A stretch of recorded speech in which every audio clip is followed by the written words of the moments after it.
This is a podcast by the Business Times. Welcome to Podcast by the Business Times. I'm your host, howielim. Now, China will open up the final corner of its onshore bond market to foreign financial institutions at the end of June 2022, as Beijing attempts to reignite global interest in yuan debt in the face of a severe economic slowdown. The move comes after global investors dumped a record $35 billion worth of yuan-denominated bonds in the first 4 months of the year as COVID-19 lockdowns have pummeled the country's currency, pushing the yuan down by more than 5% against the dollar in 2022.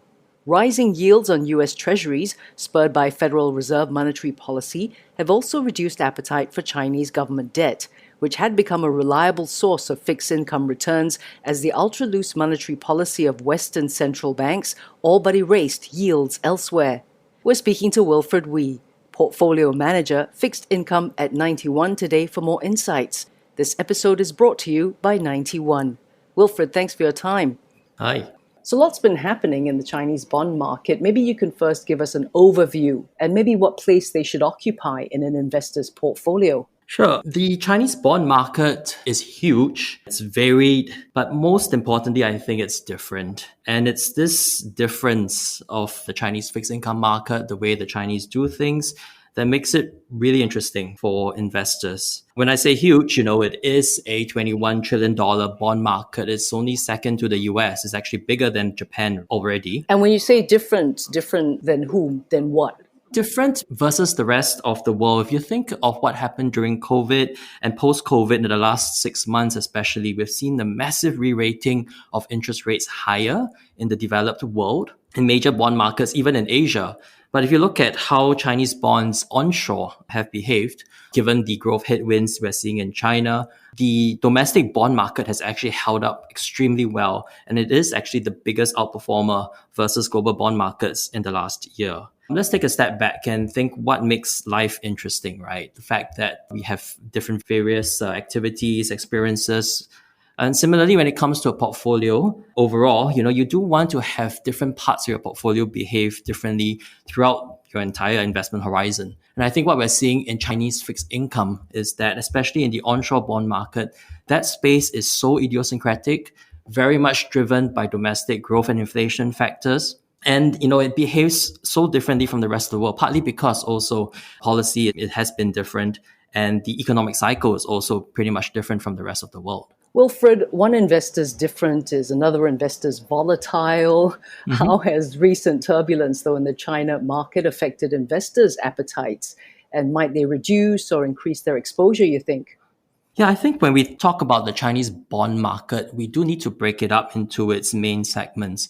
The one that gets the headlines and lots of attention has always generally been the real estate sector, given that it is high yield. It's where private banks have generally been pushing holdings. And it's a bit more exciting, to kind of hit the news. But that is just one segment of the China bond market. There is a much broader segment as well. I talk about the onshore CNY bond market. That's your typical government bond space where yields have continued to be very range bound, very well behaved, given inflation being very muted within China. And then, of course, there is investment grade space. Investment grade, I think in the last couple of weeks and months, obviously have underperformed together with US interest rates. But the spreads continue to be wide versus developed market peers. And that space, all said, is actually lower duration than their US counterparts. And the price volatility in China IG has actually been less than you would have experienced in global investment grade bonds. So think back, the experience for Chinese fixed income, it's not just your noisy real estate sector, but there's an entire other spectrum of Chinese fixed income that needs to be looked at and to be part of the overall portfolio.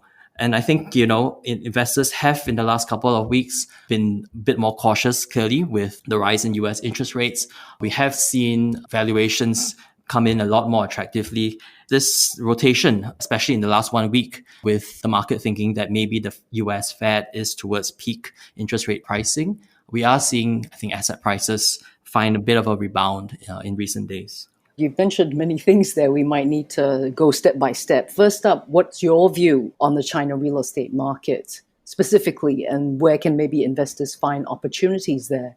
Cyclically, we are at a very interesting spot right now because obviously the Chinese economy is facing growth headwinds, right? And we are also getting a lot of direction from the authorities towards easing of the real estate sector. This is in complete U-turn of what was the position a year ago. So we are seeing, the loosening of mortgage rates, the allowing of more mortgage quotas, and even at the individual province level, encouraging the banks to lend more to developers and also to the mortgage borrowers. So in that sense, I think the policy has been certainly a lot more supportive than it was a year ago. The way I would think of that space, in Singapore language, we use the term CMI, and you pretty much can break down the real estate developers into three buckets, the CMI, the CMIs, and the CMIs, which is the can make it's, the can maybe make it's, and the cannot make it's. And I would say the interesting segment would be in the can make it and also the can maybe make it. And these are the developers that obviously are facing a bit of a liquidity crunch, but are still able to tap into alternate financing sources onshore. And these have the support by the policymakers as well, because the Chinese do want affordable housing. They certainly do not want no housing. And to get to that stage, you do need solid, conservative, well-run developers to achieve that objective of affordable housing. And, we therefore do need to end up with a subset of much better run, large real estate developers. And it is those developers that we think will survive, that we're willing to put some money into. What exactly is the it, though, for investors? The cannot make it, the can make it, right? What it is it that they're looking at? Yeah, I think, in fixed income, we do ultimately want to get recovery of our principal. And where the high yield real estate developers are trading right now in their bond prices, especially in the high yield space, right? It's somewhere in the 20% area at the sector level. And it varies anywhere between 6 percentage points to much higher. And these, I'm talking about the developers who are paying, right? Those that are defaulted, let's leave them aside for now. And I think that what we want to see is what are they trying to make? And it's really just to survive. Because, as bond investors, we are just clipping away coupons. We want to make sure that we don't get hit by the downside. And really it is to just make it through this cycle so that we get our full principal back and be able to enjoy those anywhere between 6 and 20% plus yields. So would you say then it's a good time to invest in Chinese bonds? Which areas? Because you mentioned quite a few earlier. Government bonds versus corporate, the investment grade, the high yield, etc. Yes, indeed. I think, again, let's take a step back and say, let's compare the onshore CNY bond opportunity versus the offshore US dollar bond opportunity. Let's look at investment grade, let's look at high yield and put it all together. I think at this stage, the rate space, clearly with the US having raised interest rates, US Treasury yields are higher than Chinese government bond yields onshore. And in that sense, the long end of China, however, still continues to trade with a yield pickup versus long end US Treasuries. In the long term, there are very structural reasons to expect Chinese government bond yields in the long end to come down, given aging demographics. Still, the inflationary pressures in the US will pressure US yields to go a bit higher. But the deflationary factors within various sectors and within China as well, the excess capacity, etc., continues to be positive, I think, for long end onshore China bond yields. If I think of high yield, pick your spots. Don't need to be a hero and go for the CMIs and the CMMIs. Right now, given yields and given the policy direction we talked about earlier, it becomes very interesting to have a diversified basket, some exposure to that space to be able to get that upside. And I think, in investment grade offshore China, that's the space that it has already repriced very significantly in the last 6 months. We already are seeing a basing of prices and yields seem to have topped, at least in the short term. I think importantly, we also have seen policy turn a little bit more friendly towards key sectors like technology. And in that sense, all that fear the investors had about the tech sector has somewhat abated. And for fixed income, again, we are just trying to pick survivors, pick winners, those who can make it through the cycle. And where they have repriced much wider than investment grade developed market peers, that space is really interesting. We're speaking to Wilfred Wee, Portfolio Manager, Fixed Income. This episode is brought to you by 91.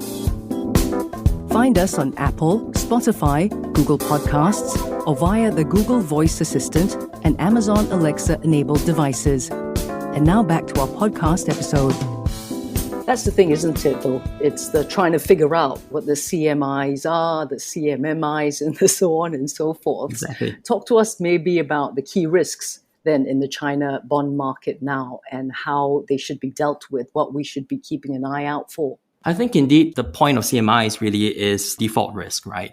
And that is bottom-up driven. We take a bit of direction from the top-down policymakers, and there has been a bit of softening in the policy front, and that actually is fairly conducive for fixed income. Fixed income, we like Goldilocks, right? We don't like things too hot or too cold. And in the short term, China still seems to be a favorable backdrop for fixed income. But let's be honest about the risks. Where could they come from? One, I think, of course, is that the Chinese go perhaps too overboard in the zero COVID strategy. I'm referring to a lack of an end game to how this rolls out. So I think, in order for domestic consumption, domestic sentiment to be well-footed, we do need to see a bit of an end game for the overall zero COVID policy. We do want to also look at what's happening globally, given, of course, inflation pressures in the developed world. Could we see much tighter financial conditions overseas spill over into China? Inflation in the US is still a big question mark. Is it really rolling over? Does the Fed have to keep on hiking until we see a recession? Wow. You're not really helping us out, us income-seeking investors. Why should we then look into Chinese bonds, though, if there are so many risks involved? I think, again, you come back to valuations and what's priced in, right? The risks are all out there, reflected in asset prices. The equity markets obviously corrected. Credit has massively corrected from 2% plus yields now at 4-5% investment grade space. So all that risks, that we talk about, I think is pretty much baked into asset prices. And you pick your spots. And for fixed income, let's just go back to the narrative. What are we trying to get out of it? We are trying to get certainty of return of principal. And where China is right now in terms of the easing cycle, and also given where assets have already repriced and are pricing in considerable risks, we are duly paid to be involved. But again, going back to the earlier point, let's think of China as part of your overall portfolio. It's different. Having some exposure to China helps balance, I think, the overall experience in investing. What percentage should it make up of one's portfolio then? And what are some of the other benefits of investing in Chinese bonds? Sure. Let's just think simply, right? We can throw out numbers like how the Chinese economy is second largest, maybe even the largest. The second largest in financial markets, in bond space. We could even conceive a world where at some point, Chinese allocation versus the US dollar, pure US equity bond mix becomes even on par. I think that's somewhere that we can even think about in time to come. And that's really just wearing a pure market portfolio cap. When you want to think of portfolio and putting it together, none of us have a perfect crystal ball as to how the world will be in a year's time or even 2 years' time. But what we can try to look for within investments is for different assets and different non-correlated, differently behaving assets, so that when some part of our portfolio is down, we have something that goes up. And something that goes up, at least we have some offset again when the other part goes down as well. Having this balanced, different portfolio actually helps your overall experience. Chinese way of doing things is different. The way it reacted during COVID and even today, the economic cycle is different. And it's that aspect of China that makes it really interesting. The other benefits, of course, you don't just put money into something that's different, right? It needs to give you joy. It needs to spark joy. And, if you look through... Well, money sparks joy, right? Earning it. Well, yeah, it has to earn it, but it also needs to have a bit of a positive return, positive risk premium without too much volatility, too much risk, right? And again, if you just go back to how Chinese fixed income has delivered, fairly good risk-adjusted returns, right? We use words like Sharpe ratios, information ratios. Those numbers are actually very much in favor of China. And again, why, right? The way Chinese financial system is made up of, it's pretty much a lender's market, right? The banks play a big role. You just want to be able to lend to strong entities and get your money back. You probably want to be much more a lender in the China financial market than necessarily a massive capital owner per se. When you think of Chinese fixed income, don't just fixate over the part that gets the headlines, but look at the broader picture, look at the meat of China bonds, and then consider actually that it's a huge investment grade like fairly low vol proposition and treat the asset for what it is, aside from the headlines. And all sit within global bonds. You could even say that it is one, I wouldn't say what's safer, but maybe lesser vol, perhaps even more boring aspect of global fixed income. And for that matter, it actually is what you expect from bonds. Wilfred, thank you so much for spending time with us today. My pleasure. Thank you. Wilfred Wee, Portfolio Manager, Fixed Income at 91. This episode is brought to you by 91. That was a podcast by the Business Times. Send your feedback to podcast@sph.com.sg. Find us on Apple, Spotify, Google Podcasts, or via the Google Voice Assistant and Amazon Alexa-enabled devices. For more podcasts by the Straits Times, the Business Times, and Money FM 89.3, you can also download the Audio by SPH app. That's AWEDIO. Do note, all analyses, opinions, recommendations, and other information in this podcast are for your general information only. You should not rely on them in making any decision. Please consult a fully qualified financial advisor or professional expert for independent advice and verification. To the fullest extent permitted by law, SPH Media shall not be liable for any loss arising from the use of or reliance on any analyses, opinions, recommendations, and other information in this podcast. SPH Media accepts no responsibility or liability whatsoever that may result or arise from the products, services, or information of any third parties.